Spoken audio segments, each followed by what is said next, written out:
सब काम हो रहा है। तेरा आपकी कृपा से सब काम हो रहा है। तेरा आपकी कृपा से सब काम हो रहा है। करते हो तुम कन्हैया मेरा नाम हो रहा है। करते हो तुम कन्हैया तेरा नाम हो रहा है। तेरा आपकी कृपा से सब काम हो रहा है। मेरी आपकी कृपा से सब काम हो रहा है।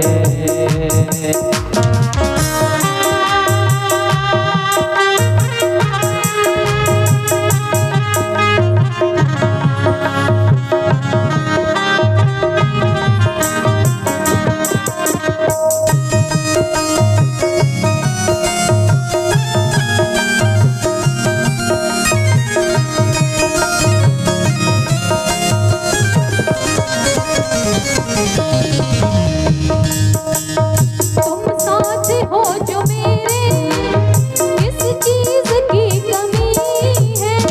तुम साथ हो जो मेरे किस चीज की कमी है। साथ हो जो मेरे किस चीज की कमी है। तुम साथ हो जो मेरे किस चीज की कमी है। किसी और चीज की अब परवाह भी नहीं है। किसी और चीज की अब परवाह भी नहीं है। किसी और चीज की अब परवाह भी नहीं है। किसी और चीज की अब परवाह भी नहीं है। तेरी दया से प्यारे सब काम हो रहा है।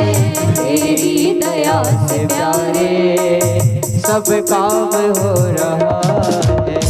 तेरा आपकी कृपा से सब काम हो रहा है। मेरा आपकी कृपा से सब काम हो रहा है। करते हो तुम कन्हैया तेरा नाम हो रहा है। करते हो तुम कन्हैया मेरा नाम हो रहा है।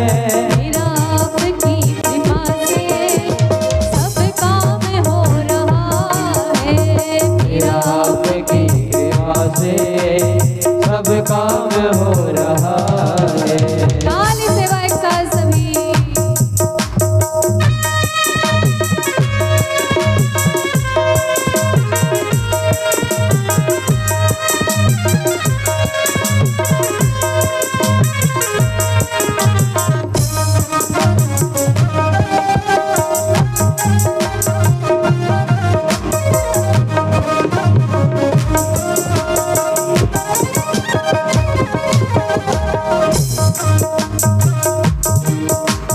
मैं तो नहीं हूँ लायक तेरा प्यार कैसे पाऊँ। मैं तो नहीं हूँ लायक तेरा प्यार कैसे पाऊँ।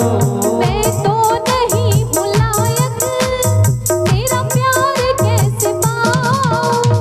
मैं तो नहीं हूँ लायक तेरा प्यार कैसे पाऊँ। टूटी हुई वाणी से गुनगान कैसे गाऊँ। टूटी हुई वाणी से गुणगान कैसे गाऊँ। टूटी हुई वाणी से गुनगान कैसे गाऊँ। टूटी हुई वाणी से गुणगान कैसे गाऊँ। लेकिन प्यारे जब तुम साथ हो तो क्या हो रहा है। तेरी दया से ये सब तेरी दया से ये सब ये कमाल हो रहा है। तेरी दया से ये सब ये कमाल हो रहा है। अब देखिए दोनों हाथ ऊपर जो इस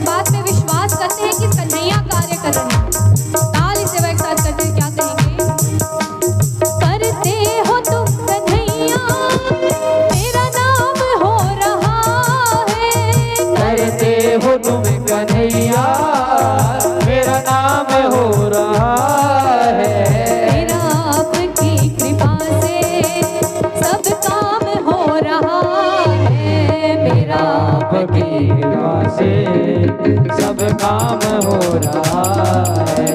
मेरा आपकी कृपा से सब काम हो रहा है। मेरा आपकी कृपा से सब काम हो रहा है। मेरा आपकी कृपा से सब काम हो रहा है। मेरा आपकी कृपा से सब काम हो रहा है। मेरा आपकी कृपा से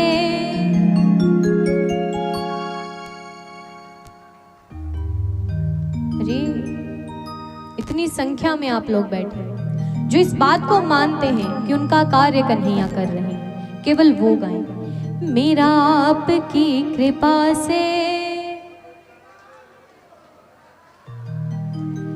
मेरा आपकी कृपा से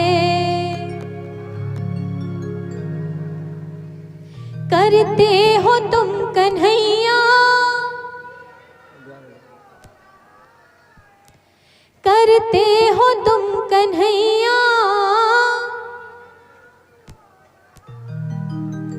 मेरा आपकी कृपा से, मेरा आपकी कृपा से। बोले बांके बिहारी लाल की। तो महाराज कभी भी इस बात का घमंड मत करना कि जो किया वो हमने किया। मेरी मानो तो जो भी आपके जीवन में कार्य हुआ उस सभी कार्य का श्रेय केवल कन्हैया को दो। आज जीवन में ये कार्य हुआ, अरे कन्हैया की कृपा से हुआ। आज हमने ये किया, कन्हैया की कृपा से किया। और जब कन्हैया को हर बात का श्रेय देने लग जाओगे तो कन्हैया भी हर कार्य करने लग जाएगा। इसीलिए प्रातःकाल उठते ही केवल एक नियम कि दीन बंधु दीनानाथ मेरी डोरी तेरे हाथ। अपने जीवन की डोर इसके हाथों सौंप दो प्यारे, क्योंकि ये सब जानता है क्या अच्छा है क्या बुरा है, और ये जो करेगा वो भले के लिए करेगा। तो आओ महाराज। समय व्यतीत हुआ, सुदामा से आज बहुत बड़ा अपराध हो गया। सुदामा ने कन्हैया के हिस्से के चने खा लिए। और जब भी कोई व्यक्ति किसी दूसरे के हिस्सा खाता है, किसी दूसरे का हिस्सा ले लेता है, फिर उसे दरिद्रता का सामना करना पड़ता है। ऐसी शिक्षा हमें सुदामा चरित्र से मिलती है। कन्हैया कहते हैं कि सुदामा तुमसे बहुत बड़ा अपराध हुआ है, तो अपराध का जो दंड है वो तो तुम्हें भोगना ही पड़ेगा। लेकिन सुदामा मेरे बटके चना खाए भयो आज कंगाल, लेकिन तुमसे अपराध हुआ तो दंड तो अवश्य मिलेगा। लेकिन जब तू आवे द्वारिका तो है कर दूं माला माल। कि सुदामा अपराध हुआ तो दंड अवश्य मिलेगा, लेकिन जब तुम्हें ये लगे कि अब बहुत हो गया, बस अब और नहीं सहा जा रहा, तो द्वारिका आ जाना, मैं तुम्हारे सभी कष्टों का हरण कर लूंगा। कि जब तू आवे द्वारिका तो है कर दूं माला माल। अब महाराज दिन व्यतीत हुए, दोनों का विद्यालय समाप्त हुआ। कन्हैया मथुरा में आ गए और मथुरा के पश्चात द्वारिका में, द्वारिका के राजा बन गए हैं कन्हैया। और सुदामा दीनहीन ब्राह्मण बन चुके हैं। सुदामा के घर की अब ऐसी हालत है कि घर में अन्न तो क्या, अन्न की भूसी भी नहीं है। सुदामा की पत्नी है, 2 बालक हैं छोटे छोटे, लेकिन घर की ऐसी दयनीय दशा है कि अब तो दोनों बालकों को रात्रि को भी भूखे पेट सोना पड़ता है। घर में अन्न तो क्या, अन्न का एक दाना भी नहीं है। ऐसी दयनीय स्थिति हो चुकी है सुदामा की।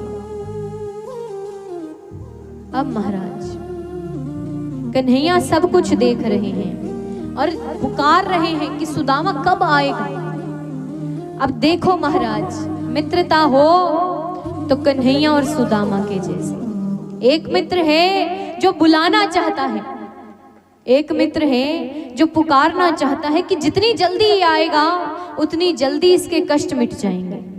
लेकिन एक वो मित्र है जो जानता है कि उधर जाकर उसके कष्ट मिट जाएंगे, लेकिन फिर भी जाना नहीं चाहता। क्यों? क्योंकि यदि मैं वहां गया तो मेरे कृष्ण की, मेरे मित्र की लोग हंसी उड़ाएंगे। ऐसा दयनीय मित्र है इसका, ऐसा दीनहीन ब्राह्मण इसका मित्र है। इसीलिए सुदामा वहां जाना नहीं चाहते और कृष्ण उन्हें बुला रहे हैं कि जितनी जल्दी ये आएगा उतने ही जल्द इसके सभी कष्ट मिट जाएंगे। अब महाराज एक दिवस सुदामा घर पर नहीं थे, तभी कन्हैया ने एक ब्राह्मण का वेश बनाया और कन्हैया सुदामा के घर पर आ गया। अब कन्हैया घर पर क्यों आए, इसके पीछे भी एक कारण है कि कृष्ण केवल उन्हीं को राह दिखाता है जो उसके मार्ग पर चलते हैं। यदि आप कृष्ण के मार्ग पर चलोगे तब तो वो आपको राह दिखाने अवश्य आएगा, लेकिन यदि आपने राह ही कृष्ण की नहीं पकड़ी तो वो आपको राह क्यों दिखाएगा। सुदामा कृष्ण के मार्ग पर चले, इसीलिए सुदामा को राह दिखाने कन्हैया स्वयं ब्राह्मण बनकर आए हैं। घर पर सुदामा नहीं है, सुदामा की पत्नी है।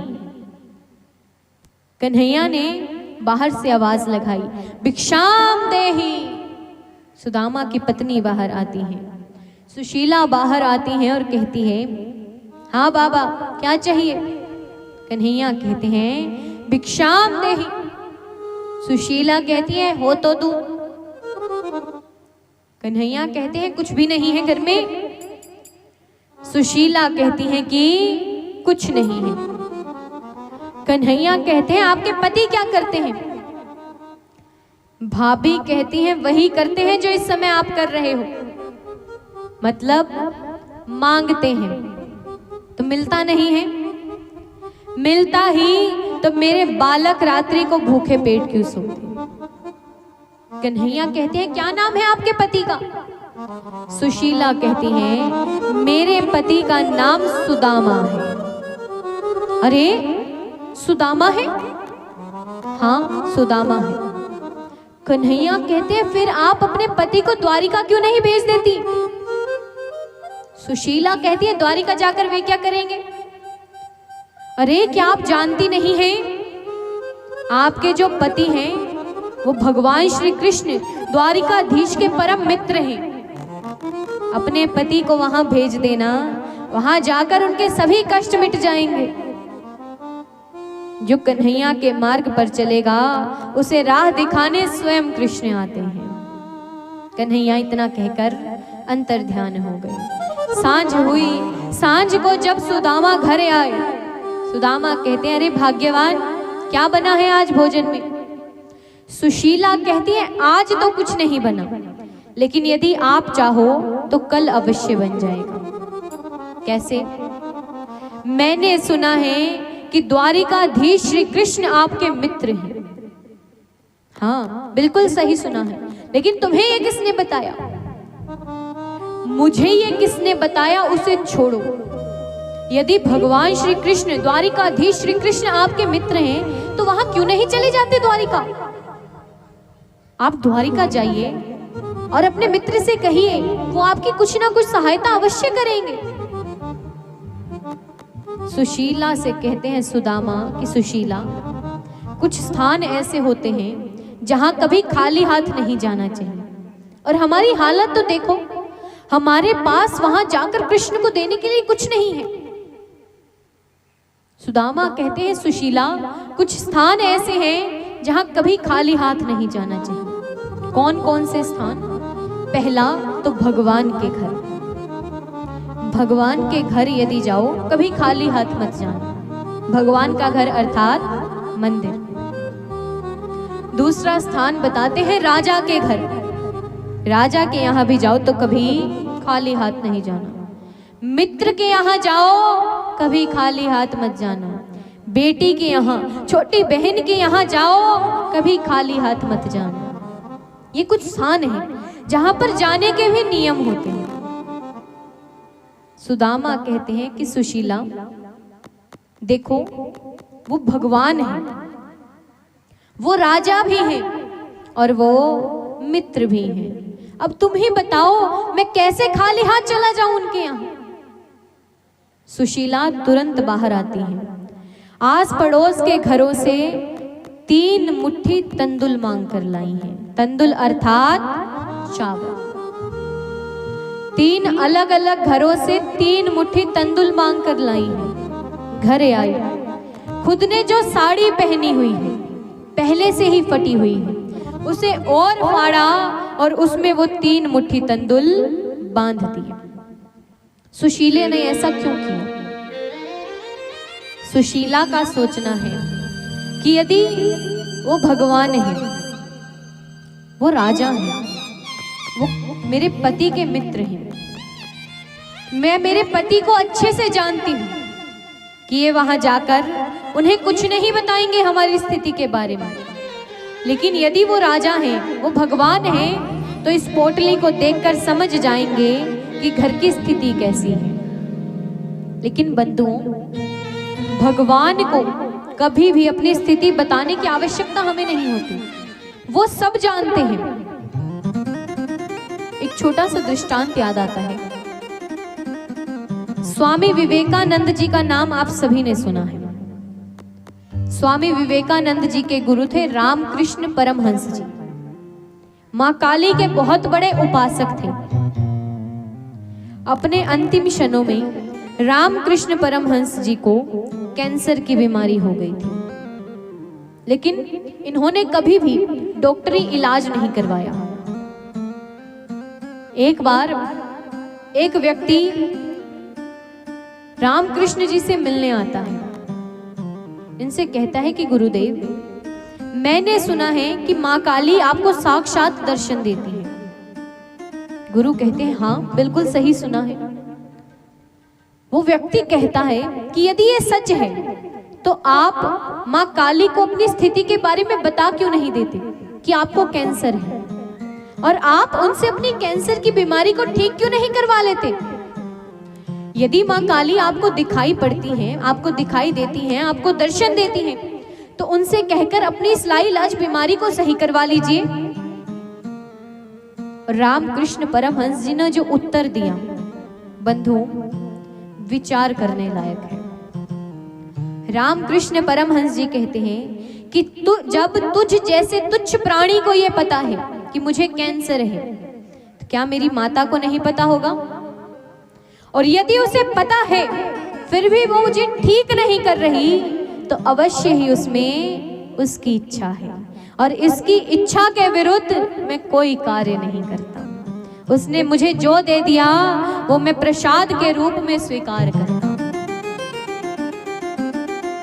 ये विश्वास है कि उसे सब पता है। भगवान को कभी भी हमारी स्थिति बताने की आवश्यकता नहीं है। इसीलिए कभी भी मंदिर में जाओ तो कभी अपनी स्थिति मत बताना, हमें ये चाहिए, हमारे पास इस चीज की कमी है। मंदिर में जाओ तो केवल भगवान की ओर निहारो और केवल उनसे वार्तालाप करो। और वार्तालाप क्या कि आज हम तुमसे मिलने आए हैं, मांगने नहीं आए। केवल मिलने जाओ, मांगने तो दुनिया आती ही है। कौन कौन मांगने आया है उसे कन्हैया याद रखे ना रखे, लेकिन जो मिलने आया है उसे तो कन्हैया अवश्य याद रखेगा। इसीलिए बंधु, सुशीला ने अपनी जो साड़ी पहनी हुई थी, पहले से फटी हुई है, उसे और फाड़ा और उसमें 3 मुट्ठी तंदुल बांधकर सुदामा को दे दिया। आज ना चाहते हुए भी सुदामा घर से निकल पड़े हैं कृष्ण से मिलने। सांझ तो हो ही गई थी, रात्रि हो गई, घर के आगे नदी बह रही है। अब रात्रि का समय है, नदी में ना तो केवल कोई नाव दिखा रही है और ना ही कोई केवट दिख रहा है। सुदामा सोचते अब मैं कैसे आगे जाऊंगा।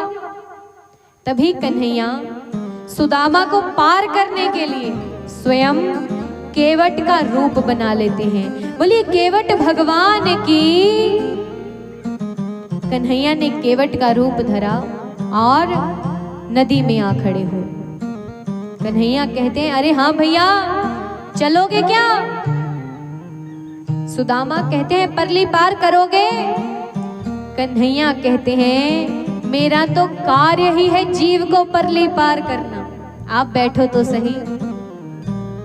जो कन्हैया की नाव में चढ़ जाए फिर उसे परली पार कन्हैया अवश्य कर देते हैं।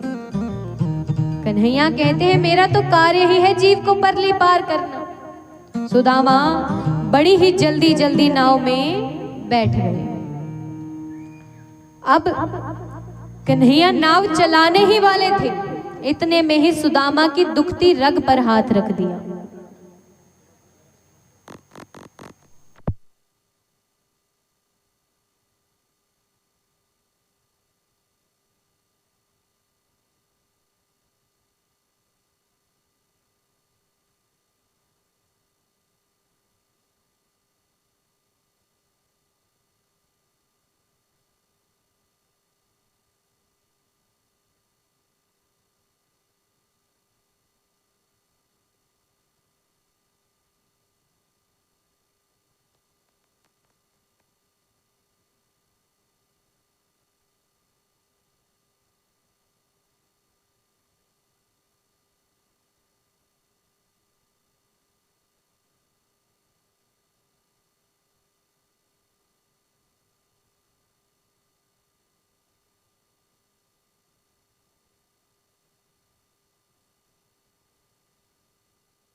तो महाराज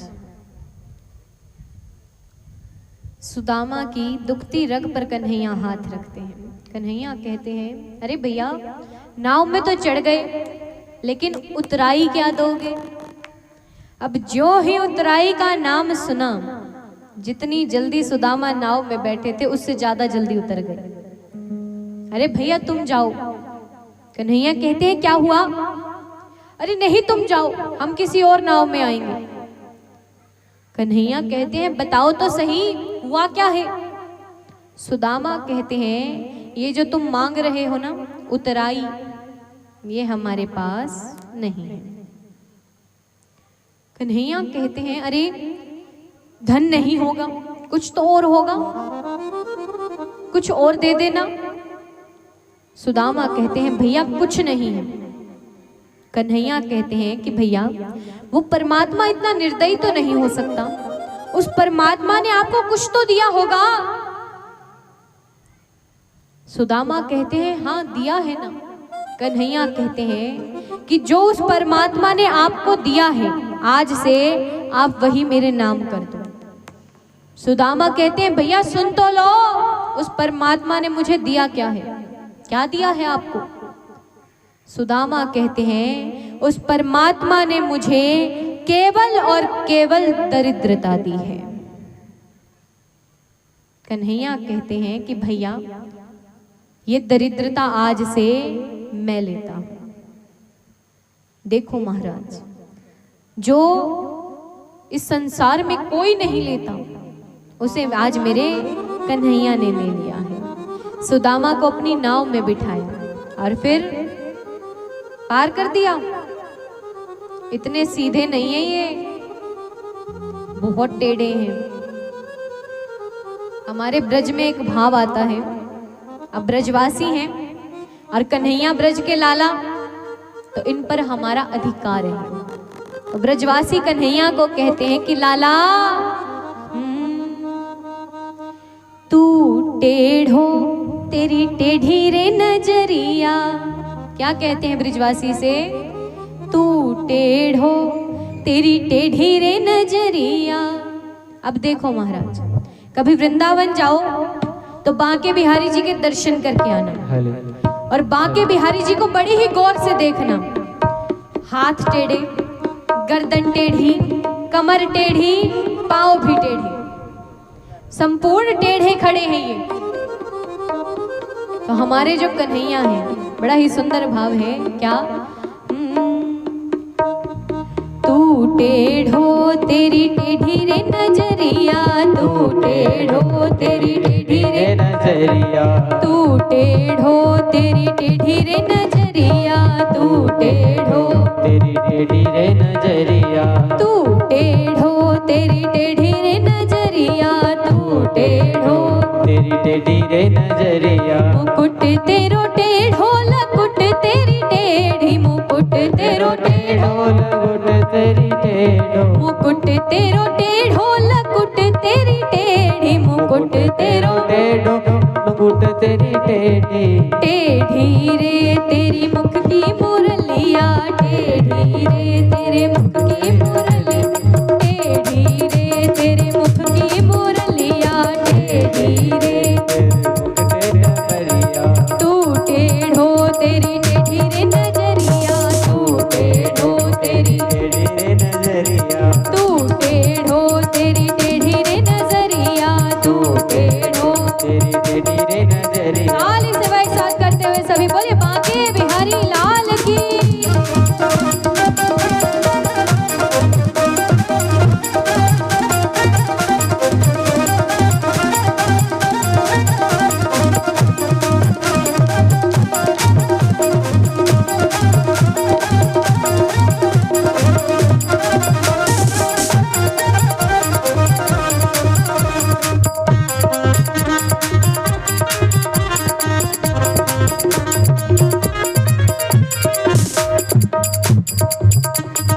बाबा तेरो टेढ़ो और भैया तेरो टेढ़ो, बाबा तेरो टेढ़ो और भैया तेरो टेढ़ो, बाबा तेरो टेढ़ो और भैया तेरो टेढ़ो, बाबा तेरो टेढ़ो और भैया तेरो टेढ़ो। और केवल बाबा और भैया ही नहीं, और कौन टेढ़ा है?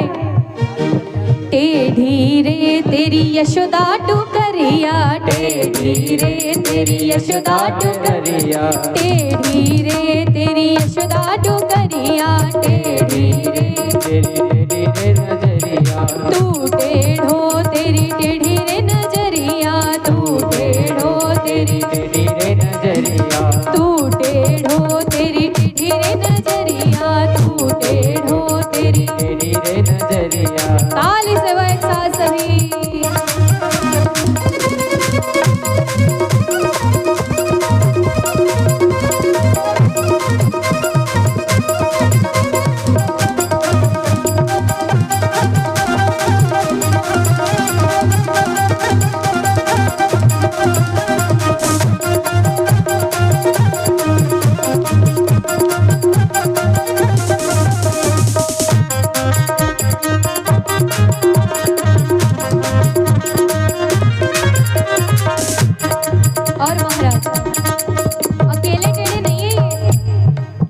अकेले टेढ़े नहीं, संग में और कौन टेढ़ा है? भगत सब टेढ़े भगतानी सब टेढ़ी, भगत सब टेढ़े भगतानी सब टेढ़ी, भगत सब टेढ़े भगतानी सब टेढ़ी, भगत सब टेढ़े भगतानी सब टेढ़ी। और टेढ़ी रे तेरे प्रेम की डगरिया, टेढ़ी रे तेरे प्रेम की डगरिया, टेढ़ी रे तेरे प्रेम की नगरिया, टेढ़ी रे तेरी प्रेम की नगरिया, तू टेढ़ो तेरी टेढ़ी रे नजरिया, तू टेढ़ो तेरी टेढ़ी रे नजरिया, तू टेढ़ो तेरी टेढ़ी रे नजरिया, तू टेढ़ो तेरी टेढ़ी रे नजरिया। टेढ़ो तेरी टेढ़ी रे नजरिया, तू टेढ़ो तेरी टेढ़ी रे नजरिया, तू टेढ़ो तेरी टेढ़ी रे नजरिया, टेढ़ी रे नजरिया, टेढ़ी रे नजरिया, हाँ टेढ़ी रे नजरिया, टेढ़ी रे नजरिया, टेढ़ी रे नजरिया, टेढ़ी रे नजरिया, तू टेढ़ो तेरी टेढ़ी रे नजरिया, तू टेढ़ो तेरी टेढ़ी रे नजरिया, तू टेढ़ो तेरी टेढ़ी रे नजरिया, तू टेढ़ो तेरी टेढ़ी रे नजरिया, टेढ़ी रे नजरिया, टेढ़ी रे नजरिया, टेढ़ी रे नजरिया, टेढ़ी रे नजरिया, टेढ़ी रे नजरिया, टेढ़ी रे टेढ़ी रे नजरिया।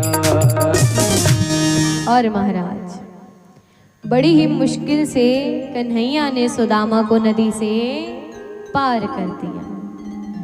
अब रात्रि का समय है, घनघोर जंगल है। सुदामा को पार करके कन्हैया अंतर ध्यान हो गए। अब सुदामा ने भी इतनी रात्रि में चलना सही नहीं समझा। सुदामा सोचते हैं आज रात्रि को इधर ही विश्राम कर लेते हैं, कल रात को आगे चलना प्रारंभ करेंगे। सुदामा ने इतनी रात्रि को चलना सही नहीं समझा और उधर ही सो गए। थके हारे थे, नींद भी आ गई। और देखो महाराज, जब भगवान के भक्त हो और भगवान के आश्रय हो तो कन्हैया अपने आप हमारी रक्षा करते हैं। काहो के बल भजन है, काहो के विश्राम, व्यास भरोसे कवर के सोवत पाव पसार। जब कन्हैया का आसरा हो, कन्हैया अपनी योग माया को बुलाते हैं और योग माया को कहते हैं कि देखो तुम जाओ नदी के किनारे, मेरा परम मित्र सुदामा सो रहा है, उसे सोए सोए ही द्वारिका में ले आओ। और एक बात का ध्यान रखना, बड़ी ही मुश्किल से, बहुत थका हारा है, बड़े समय बाद सोया है, ध्यान रखना उसकी नींद नहीं खुले। योग माया सुदामा को सोए सोए ही द्वारिका ले आई। प्रातः काल हुई। अब प्रातः काल जब हुई, चारों ओर लोग खड़े हैं, चारों ओर जो लोग हैं बड़ी ही जयकारा लगा रहे हैं ठाकुर जी का। बोले द्वारिकाधीश भगवान की। बुलंद आवाज में जब जयकारा लग रहा है तो सुदामा की आंख खुली। सुदामा देख रहे हैं ये मैं कहाँ गया। जब सोया था तो घनघोर जंगल था और जब उठा हूं तो इतने सुंदर सुंदर महल मालिए खड़े। सुदामा के मन में विचार आया, कहीं रात्रि में कोई जंगली जानवर तो मुझे नहीं खा गया। सुदामा पास में खड़े एक व्यक्ति से कहते हैं, अरे भैया क्या मैं तुम्हें दिख पा रहा हूं? वो व्यक्ति कहता है, प्रातः काल कैसा मजाक कर रहे हो? अरे भैया मजाक मैं नहीं कर रहा, आज तो मजाक ये जिंदगी मुझसे कर रही है। बताओ क्या मैं तुम्हें दिख पा रहा हूं? हाँ दिख रहे हो। सुदामा कहते हैं अर्थात जीवित तो हूं, स्वर्ग तो नहीं पहुंचा। अब सुदामा कहते हैं, अरे भैया ये कौन सा स्थान है, इस जगह का नाम क्या है? वो व्यक्ति कहता है, ई नगरी नो नाम द्वारिकापुरी छे। गुजरात में है द्वारिका, तो भाषा भी गुजराती। वो व्यक्ति कहता है, ई नगरी नो नाम द्वारिकापुरी छे। सुदामा कहता है, शाबाश कन्हैया, अरे इतनी मुश्किल से तो तेरी द्वारिका ढूंढी, अब द्वारिका बसानी ही थी तो एक बसा लेता, दो बसा लेता, छह द्वारिका, कहां कहां ढूंढूं मैं तुम्हें? वो व्यक्ति कहते हैं, अरे भैया हमारा गुजरात शहर है, यहाँ भाषा गुजराती है, हमारे कहने का मतलब है कि इस नगरी का नाम द्वारिकापुरी है। अरे फिर ठीक है। अब ढूंढते ढूंढते लोगों से पूछते पूछते कन्हैया के द्वार के आगे आ गए हैं।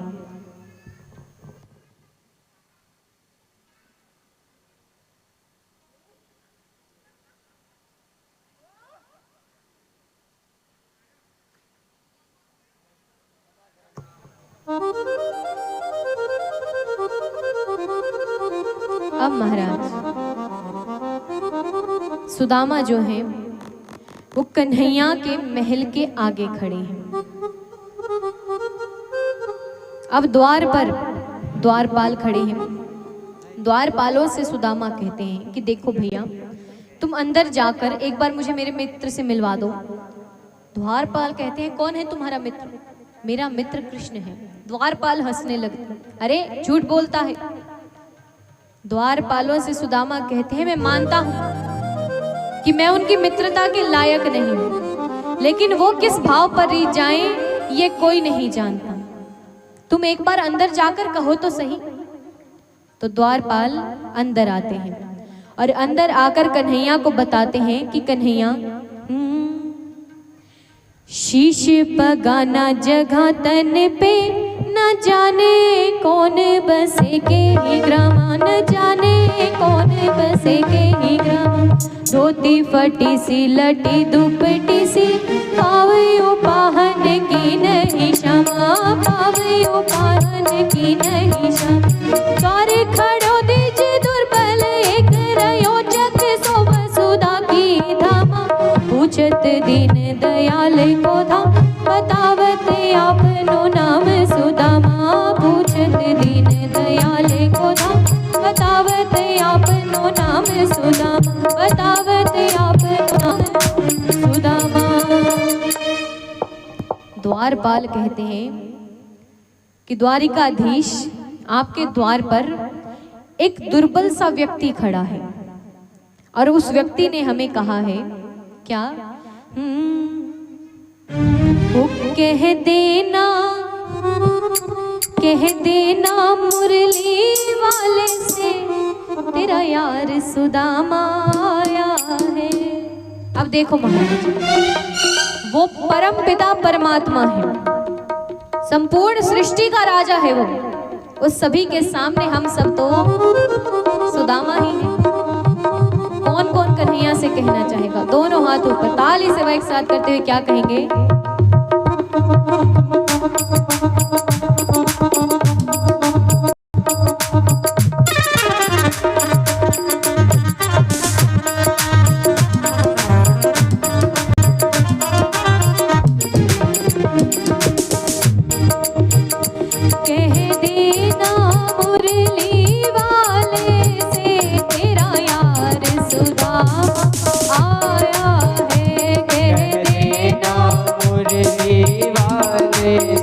तेरा यार सुदामा आया है। कह देना मुरली वाले से, तेरा यार सुदामा आया है। कह देना मुरली वाले से, तेरा यार सुदामा आया है। तेरा यार सुदामा आया है, तेरा मित्र सुदामा आया है। तेरा यार सुदामा आया है, तेरा जेठ सुदामा आया है। तेरा यार सुदामा आया है, तेरा मित्र सुदामा आया है। तेरा यार सुदामा आया है, तेरा मित्र सुदामा आया है। कह देना मुरली वाले से, तेरा यार सुदामा आया है। कह देना मुरली वाले से, तेरा यार सुदामा आया है। बोले द्वारिकाधीश भगवान की।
बांधता है, वो बांध धोती आया है। कह देना मुरली वाले से तेरा यार सुदामा आया है। कह देना मुरली वाले से तेरा यार सुदामा आया है। कह देना मुरली वाले से तेरा यार सुदामा आया है। कह देना मुरली वाले से तेरा यार सुदामा आया है। तेरा यार सुदामा आया है। तेरा यार सुदामा आया है। तेरा यार सुदामा आया है। अब महाराज जैसे ही कृष्ण ने सुना कि उनका परम मित्र सुदामा आया है, नंगे पांव बैठे हुए कन्हैया अपने सुदामा और दौड़ते हुए सुदामा से मिलते हैं।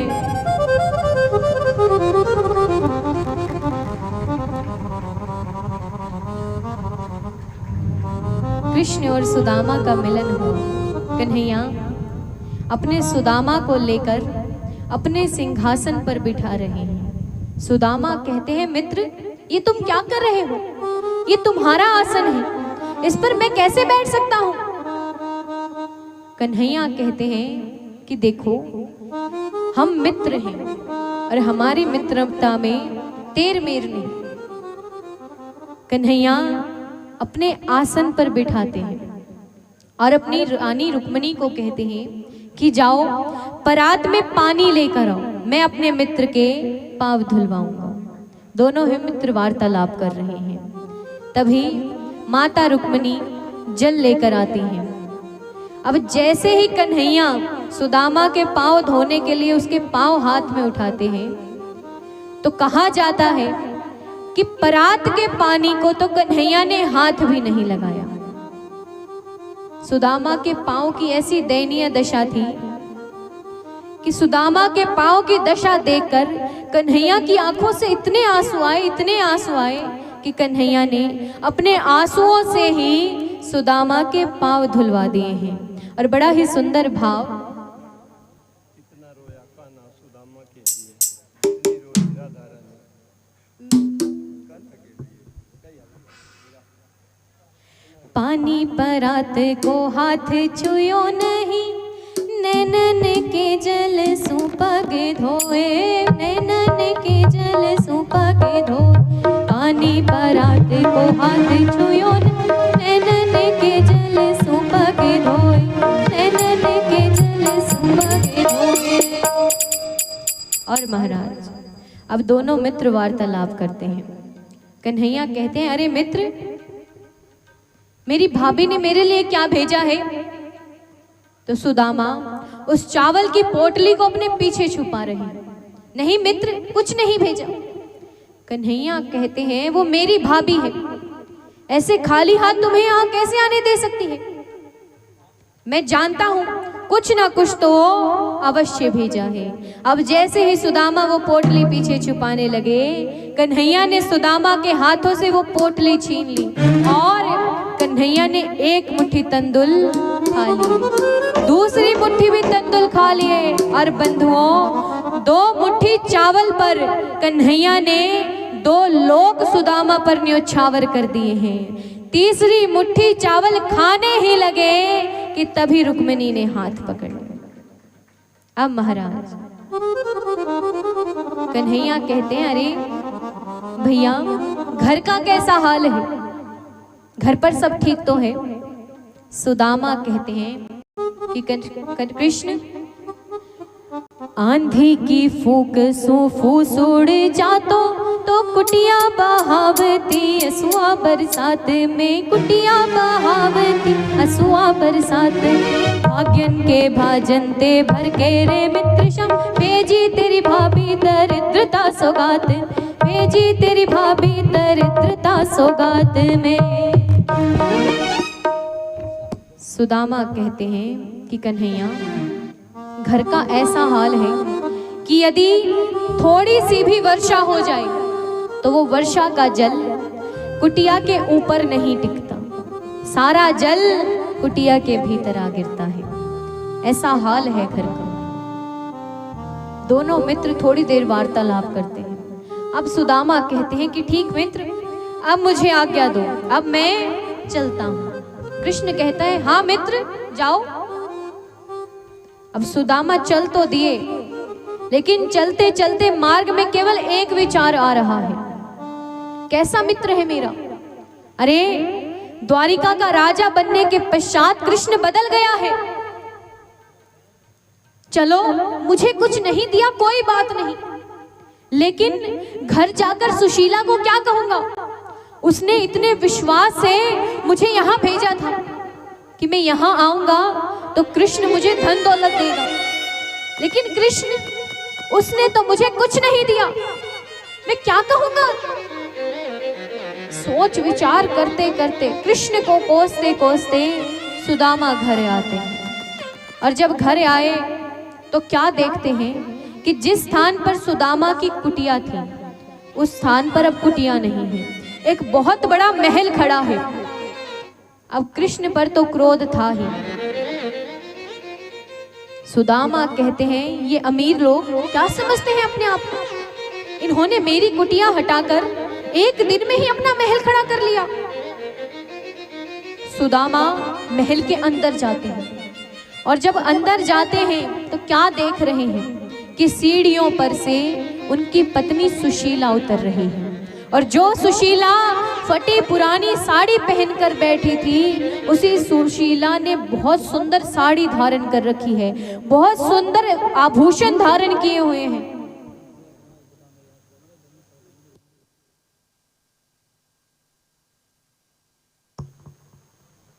अब हमारे मध्य में हमारे कन्हैया और सुदामा का बड़ा ही सुंदर एक नृत्य प्रस्तुत हो रहा है।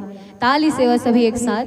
बोले बांके बिहारी लाल की, बोले द्वारिकाधीश श्री कृष्ण की।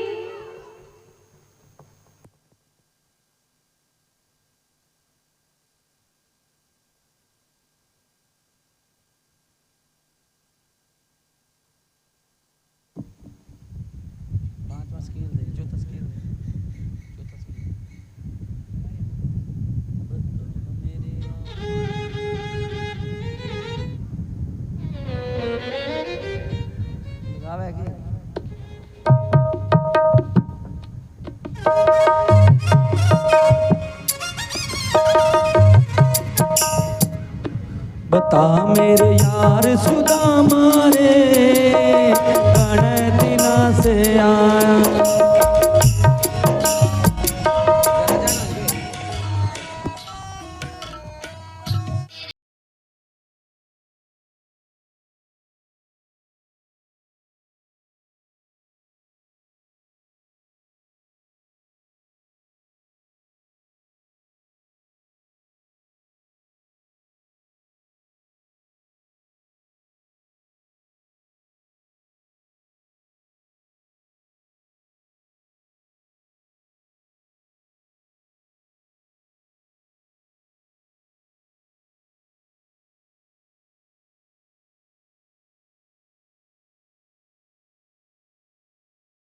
सोच कर मैं आस करके आया हूँ।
बोली श्री बांकी बिहारी लाल की जय। सुदामा दौड़ गया बकरी सेन जी और बेस कुटिया में ले गया लहरे भजन ज्यादा पड़े। बोलिए श्री बांके बिहारी लाल की, बोलिए रनी सरकार की, बोलिए बालाजी महाराज की, बोलिए संत श्री हरिदास जी महाराज की।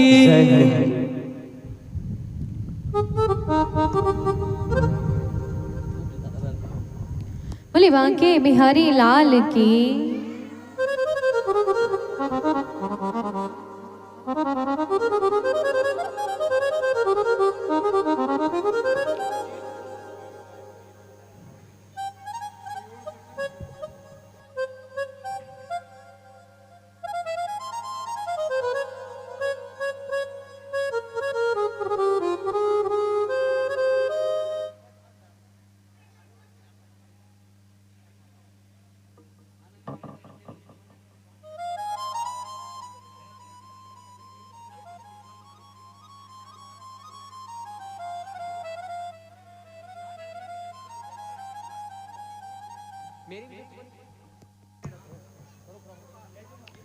तो आओ महाराज गोविंद का स्मरण करते हैं।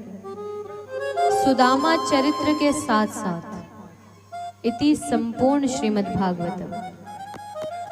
पीछे 6 दिन बड़े ही आनंद पूर्वक आपने श्रीमद् भागवत कथा का श्रवण किया। तो आओ महाराज आप सभी से प्रार्थना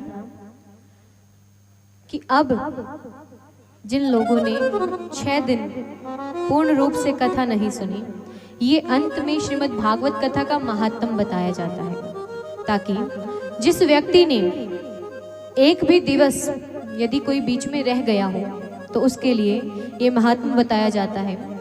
जो भी इस महात्म को सुनता है उस व्यक्ति को फिर पीछे 7 दिन कथा सुनने का फल प्राप्त होता है।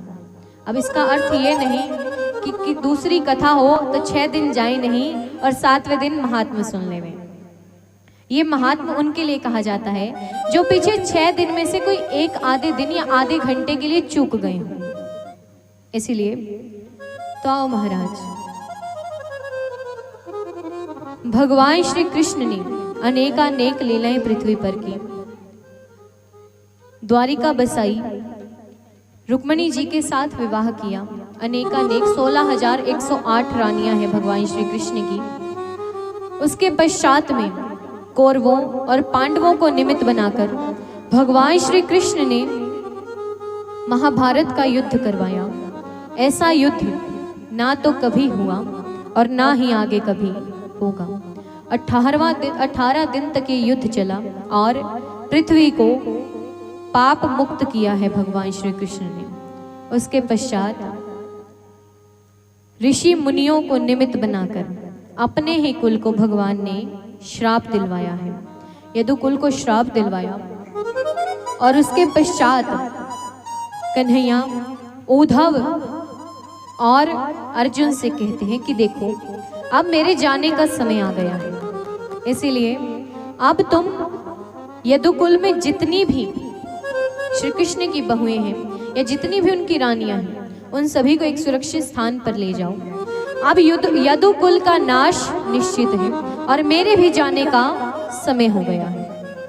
इसीलिए भगवान श्री कृष्ण उनको ये जिम्मेदारी सौंपते हैं। तब अर्जुन और उद्धव कहते हैं कि भगवान यदि आप इस पृथ्वी को छोड़कर चले जाएंगे, यदि आप अपनी लीलाओं को समाप्त करके गोलोक पुनः लौट जाएंगे तो ये पृथ्वी किसकी शरण लेगी, ये धर्म किसकी शरण में जाएगा। कन्हैया कहते हैं कि उद्धव पहली बात तो मैं इस पृथ्वी को छोड़कर कभी जाता नहीं हूं, मैं पृथ्वी को कभी त्यागता नहीं हूं, लेकिन फिर भी यदि तुम्हें ऐसा लग रहा है कि मैं पृथ्वी को त्याग कर जा रहा हूं तो देखो आज मैं अपने संपूर्ण श्री अंग के तेज को श्रीमद् भागवत कथा में विराजमान करके जा रहा हूं। प्रेम से कहिए बोलिए श्रीमद् भागवत महापुराण की।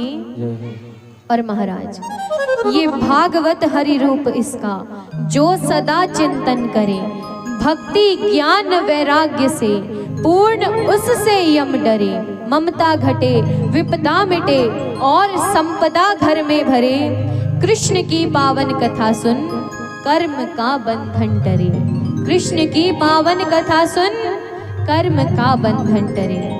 ये भागवत साक्षात भगवान श्री कृष्ण का वागम्य रूप है। जो भी श्रीमद् भागवत कथा को श्रवण करता है, मन लगाता है, भगवान कहते हैं कि मैं उसे कभी त्यागता नहीं। और बड़ा ही सुंदर महत्व बताया गया कि जिस स्थान पर भी श्रीमद् भागवत कथा होती है, उस स्थान पर उतने समय के लिए कभी भी कली का असर नहीं रहता। ये श्रीमद् भागवत कथा का महत्व है। और आओ महाराज, श्रीमद् भागवत कथा में स्पष्ट तौर से कहा गया है कि पुनरपि जन्मम पुनरपि मरणम पुनरपि जननी जठरे शयनम। जो भी व्यक्ति श्रीमद् भागवत कथा को बड़े ही ध्यान पूर्वक श्रवण करता है, फिर उस व्यक्ति को बार बार जन्म मरण के चक्कर में नहीं पड़ना पड़ता। फिर उसकी 84 लाख योनियां कट जाती हैं। लेकिन जैसा मैंने पहले बताया कि श्रवण करने के भी, कथा को सुनने के भी 3 पार्ट हैं, 3 भाग हैं, श्रवण, मनन और चिंतन। पहले कथा को श्रवण करो, उसका चिंतन करो, और चिंतन करने के पश्चात कथा की एक अच्छी बात अपने हृदय में उतारो, अपने जीवन में उतार लो। अब कहने का अर्थ ये नहीं आप कह दो कि हमें बात तो अच्छी रावण की लगी, जीवन में उतार ले, तो नहीं, बात अच्छी भी अच्छे किरदार की लगनी चाहिए। जीवन में उतारनी है तो मर्यादा पुरुषोत्तम श्री राम की कोई बात अपने जीवन में उतारिए, भगवान श्री कृष्ण की बात अपने जीवन में उतारिए।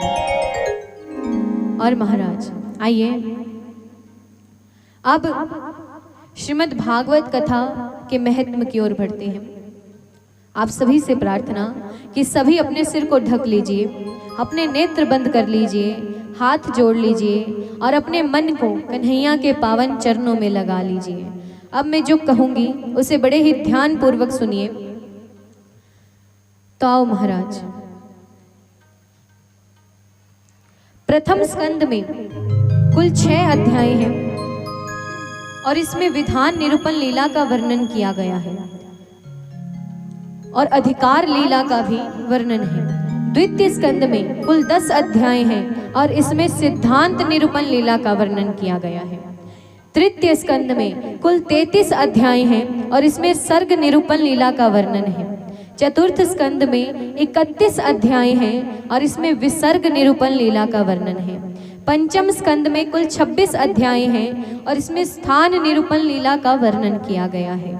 छठे स्कंद में कुल 19 अध्याय हैं और इसमें पोषण लीला का वर्णन किया गया है। सप्तम स्कंद में कुल 15 अध्याय और इसमें उति लीला का वर्णन किया गया है। अष्टम स्कंद में कुल 24 अध्याय हैं जिसमें मनवंतर लीला का वर्णन किया गया है।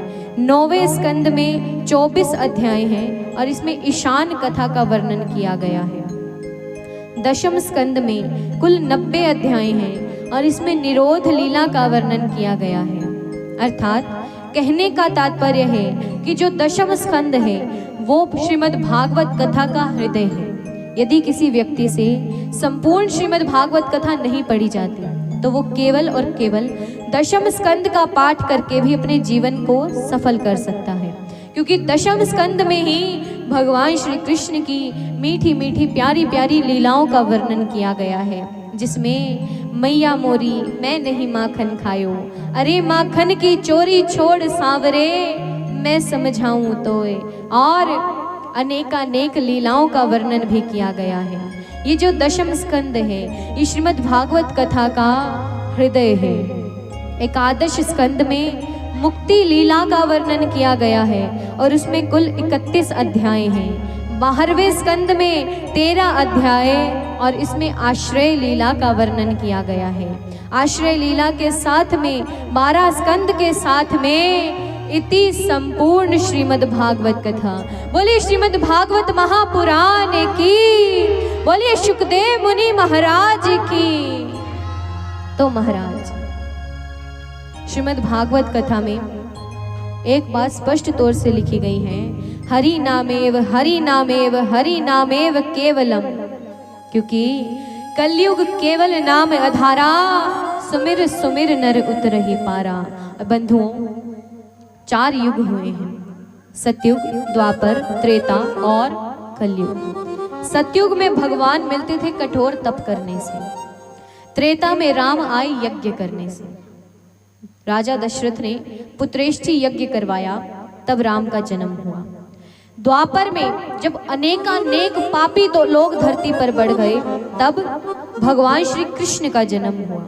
लेकिन कलयुग में तो शुरू से ही अनेकानेक पापी हैं। तो कलयुग को पार करने का केवल एक उपाय कि कलयुग केवल नाम आधारा, सुमिर सुमिर नत उतरहि पारा। कलयुग में व्यक्ति कठोर तप नहीं कर सकता, यज्ञ नहीं करवा सकता। इसीलिए कलयुग में इस भव रूपी संसार से पार होने का केवल एक उपाय है कि केवल और केवल नाम स्मरण करते रहिए। इसीलिए यदि मेरी बात मानो तो आज से एक नियम बनाओ कि जो भी व्यक्ति अपने जीवन में हेलो, हाय, नमस्ते करते हैं, उन सभी चीज़ों को छोड़ दीजिए और राधे राधे जपिए। क्योंकि जिसने राधा नाम उच्चारण कर लिया, फिर वो भगवान श्री कृष्ण की गोद में बैठने योग्य है। ऐसी श्री राधा नाम की महिमा है। इसीलिए केवल और केवल राधा नाम, राधामयी अपने जीवन को बना लीजिए। और बंधुओं, इस प्रकार से सुखदेव जी महाराज ने 7वें दिवस की कथा संपूर्ण की।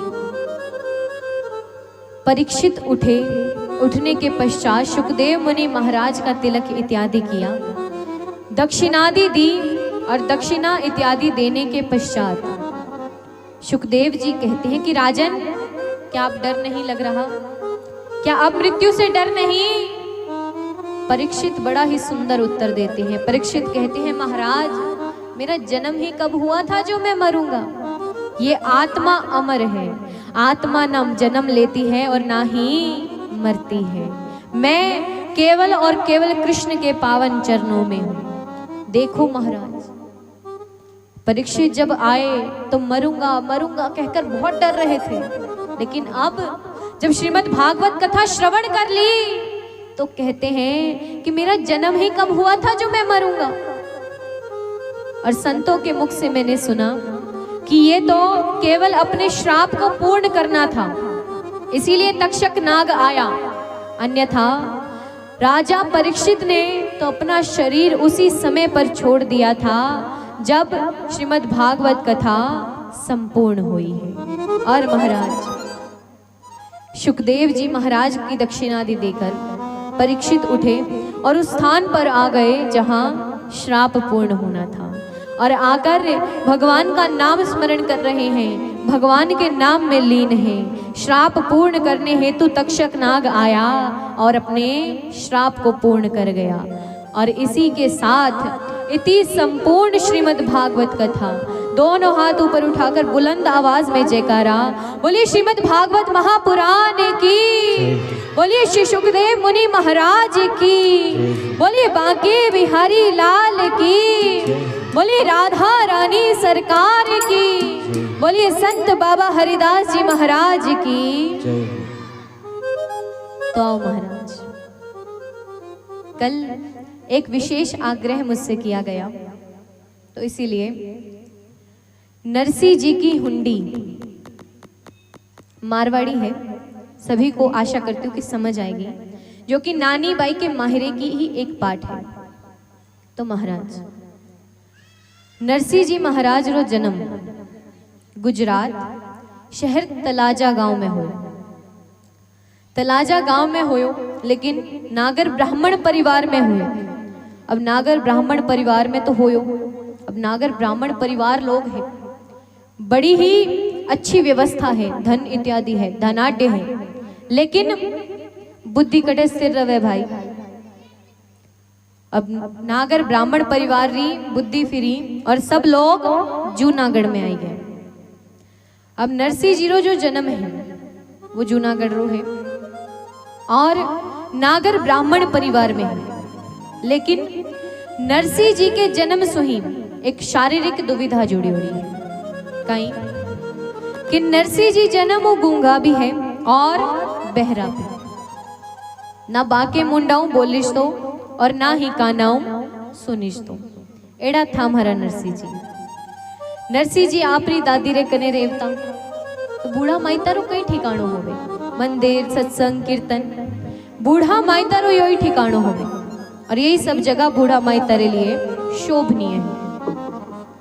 तो नरसिंह जी री दादी नरसिंह जी ने लिया लिया सब जगह जावती, कथा में कीर्तन में सत्संग में सब जगह। तो महाराज एक दिवस शिवरात्रि रो दिन नरसिंह जी री दादी नरसिंह जी ने लेर बेगी बेगी मंदिर गई, महादेव जी रे जल चढ़ायो, और महादेव जी रे जल चढ़ाने रे बाद जुए डोगरी पीछे मुड़ी तो की कूणा रे मायने बैठोड़ा एक महाराज दिख गया। अब महाराज ने बैठा देख टोकरी कवे ये कौन सा महाराज है, ये तो नया लागे। वो सोचे इनरो भी आशीर्वाद दिला दिया, लेकिन अठी ने बैठोड़ा महाराज जब डोकरी ने आप रे कने आवता देखा, महाराज कवे डोकरी रे कने घणी पंचायती होवे भाई, सत्संग कीर्तन तो करे नहीं, दूजी बाता करे। कहीं महाराज क्यों बढ़िया, कमाई होती थी नहीं, कहीं लुगाई घणी लड़ती, कहीं कितना भाई हो, कहीं जात्रा हो। तो महाराज तो झट आंखें मीचर बैठ गए। अब डोकरी भी पुगी, डोकरी कवे इतनी देर तो महाराज अठीने उठीने आंख्या फाड़र देखता, अब मने आता देख आंख्या ही मीचली, पर डोकरी पक्की। डोकरी कवे महाराज ओ महाराज ओ बाप जी, महाराज ओ महाराज ओ बाप जी। महाराज कवे राम राम करूं माला फेरूं, पण डोकरी तो इकल डोकी। महाराज ओ महाराज ओ बाप जी, महाराज ओ महाराज ओ बाप जी, महाराज ओ महाराज। महाराज कवे जे मैं आख्या नहीं खोली तो मैं मारो ही मन तरबूल और महाराज ओ महाराज करन लाग जूंगो। छेकड़ी महाराज ने आख्या खोलनी पड़ी। महाराज कवे बोल भाई कहीं काम है, कहीं कवे। अरे महाराज कोई काम नहीं है, मैं कोई थारो दंड कमंडल लेर थोड़ी दौड़ती ही, यो तो तुम्हारो पोतो है, इन्हें हावल करो। मुंडाऊ बोली जे नहीं, कानाऊ सुनी जे नहीं। महाराज कवे कठिने थारो पोतो, अठीने लिया। डोकरी नरसिंह जी ने ले रही। महाराज नरसिंह जी ने आपरी गोदी माते बिठा लिया, और गोदी में बिठाने रे बाद जो ही नरसिंह जी रे माथे पर हाथ फेरिया, महाराज कवे डोकरी थारो यो पोतो तो भगवान रो बहुत बड़ो भक्त बनेला। अरे महाराज ओ कहीं आशीर्वाद दियो। मुंडाऊ बोली जे नहीं, कानाऊ सुनी जे नहीं, भक्ति कहीं टांगड़ाऊ करी। डोकरी कवे नहीं रूबी रे तू खूब भक्ति करी। और महाराज धीरे से नरसिंह जी रे कान में बोला, बोलो बेटा राधे कृष्ण, बोलो बेटा, बोलो बेटा।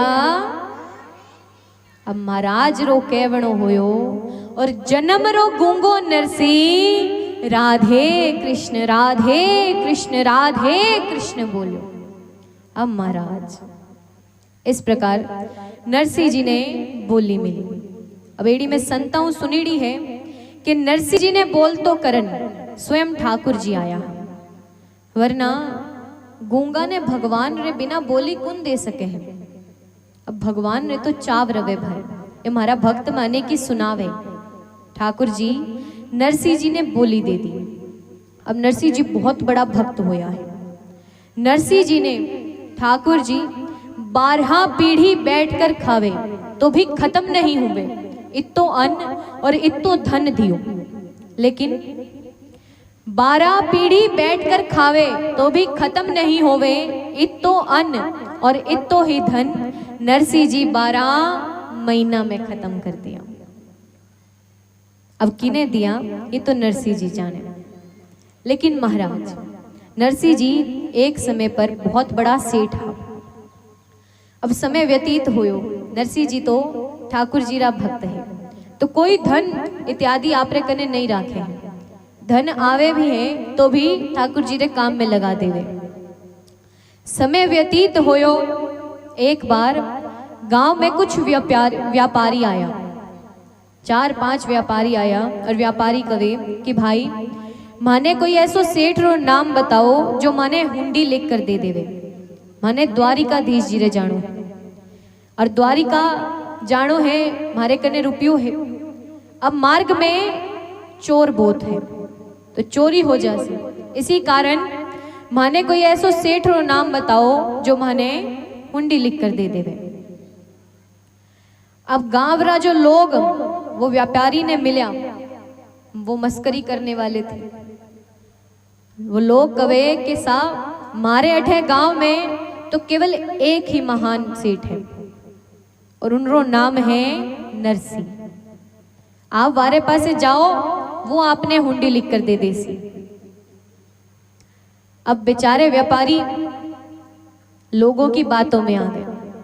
व्यापारी गया, नरसी जी ने जाकर कहे, नरसी जी आप बड़ा सेठ हो, अब ये लो इतना रुपया और माने इन रुपया री हुंडी लिख कर दे दे। हुंडी क्या होती है? हुंडी का अर्थ है कि आपने यहाँ पर पैसे जमा करवा दिए और वो व्यक्ति आपको आगे के स्थान पर उस नाम की हुंडी लिख कर दे देगा कि इस व्यक्ति से इतने रुपए आप यहाँ से प्राप्त कर लीजिए। इसे हुंडी कहते हैं। अब नरसी जी को कहते हैं कि भाई देखो ये इतने रुपए हैं और अब आप हमें हुंडी लिख कर दे दो। नरसी जी कहे, भाई था से किसी ने मजाक करी है, मारे कने तो कोई रुपया नहीं है और ना ही मारो कोई सेठ है, तो मैं हुंडी थाने नहीं लिख कर दे सकूं। व्यापारी कवे किस क्यों सा मजाक कर रहा हो, क्यों मारी टांग खींच रहा हो, अब तो मैं थारे आश्रय हूं, अब ये लो इतना रुपया और माने द्वारिका जीरी हुंडी लिख कर दे दो। अब जब व्यापारी तो जोर देने लग गया तो नरसी जी हुंडी लिखे हैं ठाकुर जी रे नाम पर। हुंडी में लिख दियो कि इतना रुपया द्वारिका में जाकर सावल शाह जी से ले लीजिए। अब अठी ने उनसे भी रुपया ले लिया। अब जो रुपया लिया वो यो नहीं है कि नरसी जी आप पे खर्च किया, उन रुपया रो नरसी जी लोगों की सेवा कर दी। अब अठी ने वे व्यापारी जो है वो आगे द्वारिका पहुंचा। अब द्वारिका पहुंचकर सब लोगों से पूछे है कि अठे सावल शाह सेठ कौन सो है। सब लोग कवे कि भाई अठे तो सावल शाह नाम रो कोई सेठ नहीं है। अब वे व्यापारी कवे कि माने तो वो नरसी ठग लियो। बड़ा ही चिंतित हो गया, बहुत उल्टा सीधा सुना रहे हैं नरसी जी को। जब ठाकुर जी आपरे भक्त रो कारज पूरो करन ले सावल शारो रूप धर कर आया और ठाकुर जी कवे कि भाई मेरो नाम सावल शाह है, नरसी मारो सेठ है और मैं सुनो हूं कि नरसी जी मारे नाम पर कोई हुंडी लिख कर दी है। कौन है वो? व्यापारी कवे कि भाई मैं हूं। तो वे व्यापारी ठाकुर जी ने वो हुंडी दे दी और ठाकुर जी वारो पैसों दे दियो। और ठाकुर जी उन व्यापारिया ने कवे कि भाई नरसी जी ने एक संदेश और दे दीजो कि यहाँ ही मने और हुंडियां भी लिखता रहिए। तो महाराज ये नानी बाई के माहिरे का एक छोटा सा पाठ है, एक छोटा सा भाग है। आगे यदि कभी मौका मिला तो आपको नानी बाई का मायरा भी अवश्य सुनाऊंगी। अब एक बार बुलंद आवाज में जयकारा बोलिए बांके बिहारी लाल की, बोलिए राधा रानी सरकार की। जय जय श्री राधे, जय जय श्री राधे, जय जय श्री राधे श्याम। बोलिए श्री हरिवंश।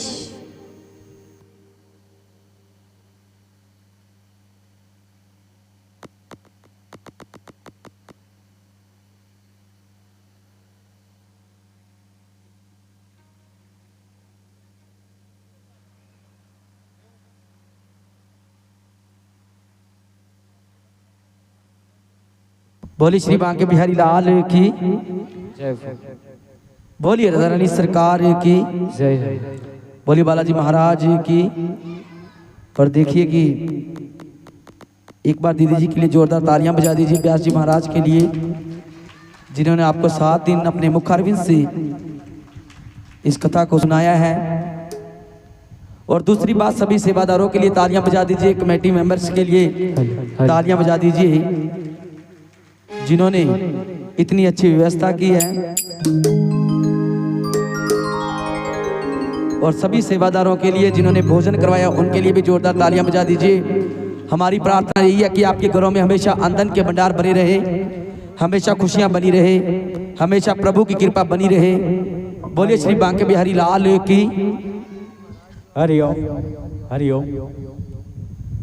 बैठो माता जी, बैठ जाओ, बस अब थोड़ी देर की बात है। बैठो बैठो, आरती लेके प्रसाद लेके माऊ बैठ जो, कोई बात को नहीं कर, बैठा ही मिला गो अगला रे कौन सिर का है, 5 मिनट और बैठ जाओ। एक शय सूचना माता बहनों से, गुजरों से मेरा निवेदन है कि कल भीड़ बहुत हो जाएगी, इसीलिए कौशी जी की कथा वाचेगी, अभी विदाई थोड़ी देर में होगी। सम्मान करना पड़ेगा। तो माता बहनों से निवेदन है कि आरती के बाद कथावाचक की विदाई होगी। किसी माता बहनों ने उनका आदर भाव करना है तो अभी आप आरती के बाद में आशीर्वाद ले सकते हैं माता बहनों के। ताली के साथ स्वागत कर दो। हाँ यार, ताली बजा दो जोर से। तो ये वास्ते कल भीड़ बहुत होगी, और जो सेवादार है मेरे प्रिय, उनको कल संबोधित किया जाएगा सभी को। और अभी क्योंकि गद्दी से खाली हाथ हम नहीं तोड़ सकते, किशोरी जी को सम्मान करेंगे। ये किशोरी जी को आशीर्वाद लेना, माता बहना जाना नहीं, आरती के बाद आशीर्वाद जरूर लेना। यहाँ ये गद्दी पर बैठे रहेंगे और आप यहाँ आकर के इनको आशीर्वाद देना है। बोलिए बाबा हरिदास जी महाराज की, बोलिए साचे दरबार की। बोले श्री बांके बिहारी लाल की। एक आपको जरूरी सूचना दे देता हूँ। मैंने एक बात और विशेष सुनो। बैठो भाई बैठो, खड़े ना हो बीच में, ये बात गलत है। अरे कितनी देखो भाग्य की बात है जो अपने को कथा सालों साल आप गांव वाले कराते हो, मैं तो अभी आया हूँ। अरे इसमें आप खड़े हो रहे हो, हम तो हो रहे हैं तो कोई अनपसी में हो रहे हैं, कोई काम हो गया बुला लेते। आप खड़े मत होना जितने तक तारीख आरती ना होए। एक बात और बताता हूं कि अपने आज अखंड रामायण का पाठ चल रहा है, रामायण का पाठ चल रहा है। वहां भी माता बहना बंधुओं, वहां भी मत्था टेक के जाना है। बाबा जी का जो पाठ रामायण का रखा गया है वो 24 घंटा चलेगा। बोलिए बाबा शीतलदास जी महाराज की। वाह जी वाह, वाह जी वाह, वाह जी वाह, क्या बात है। हाँ, जाना नहीं है किसी को, बैठे रहना यहाँ। बोलिए श्री बांके बिहारी लाल की जय हो। और एक आपको कल परसों भी बताया था कि हमारी जो मंडली है विवेक आश्रम मानव कल्याण समिति के लिए कार्य करती है। और